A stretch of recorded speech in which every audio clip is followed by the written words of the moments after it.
ulam na kuhol. Hindi ko natin na yan. Sabaw nga muna. Unahin nga natin muna yung sabaw ng kuhol, mga kaibigan. No? Talagang maasim yung sinigang na kuhol.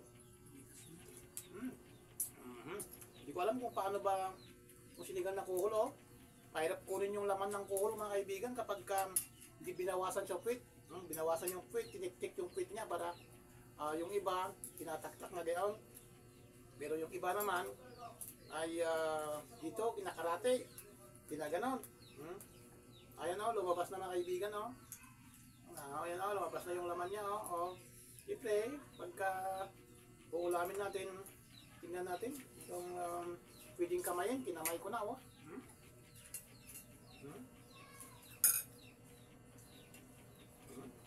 Kinamay ko na yung kuhol.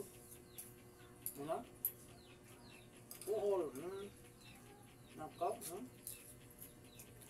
Unahin natin ang tikman ulit yung kuhol, mga kaibigan. Doon natin tinatawag na kiss before you eat. Ito na yung ulam na unahin daw, i-kiss daw muna bago ulamin. Ito na, i-kiss ko na. Ito yung tinatawag na kiss before you eat. Talaga naman, yung mga mahusay ko dyan, makipag-kiss. Ano? Kiss natin. Lamig kayo. Stop.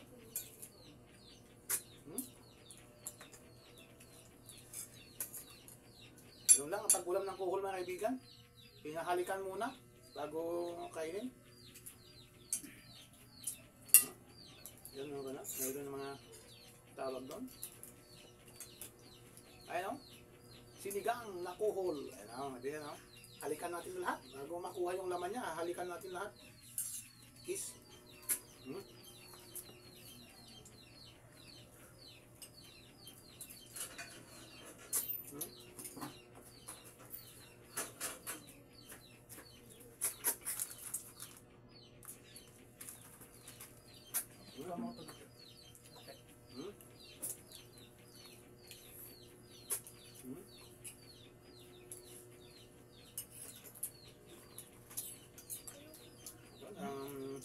Kuhol, siyempre, sinigang, may sili pa talaga oh, talagang yung mga kababayan ko natin dyan sa Bicol, mahilig kumain ng sili oh.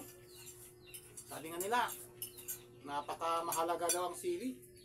Kailangan daw pagka bumabagyo, uunahin pa nilang tukuran yung halaman nilang sili bago ang kanilang mga bahay.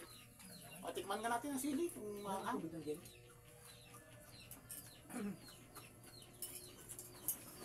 Manghang nga, pero hindi halata.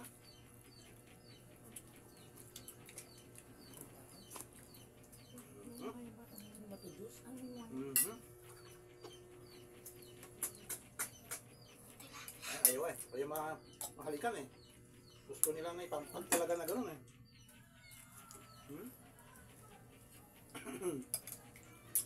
Ayan o. Kailangan talagang kakamayin eh, hindi masungkit na ano eh. Ano, kuhol talaga oh. Kuhol talaga eh. Taktak eh. Kailangan itampag natin eh. Tapos hilain na gayon oh.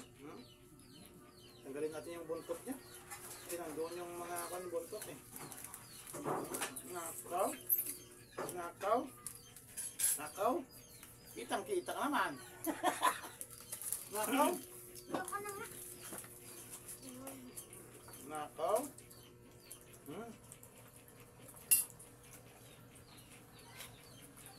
Kunti na lang to oh. Haba ng sili, mga kaibigan oh. Yung mga maulay kumain ng sili oh. Sili.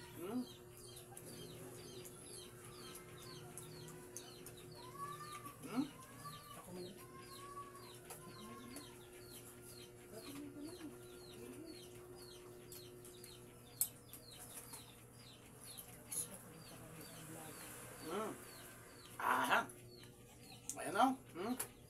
Ayan mo mga dyan. Kayo dun dami pa o. Talagang kuhol o. Okay, salamat sa inyong panonood ng aking ulam.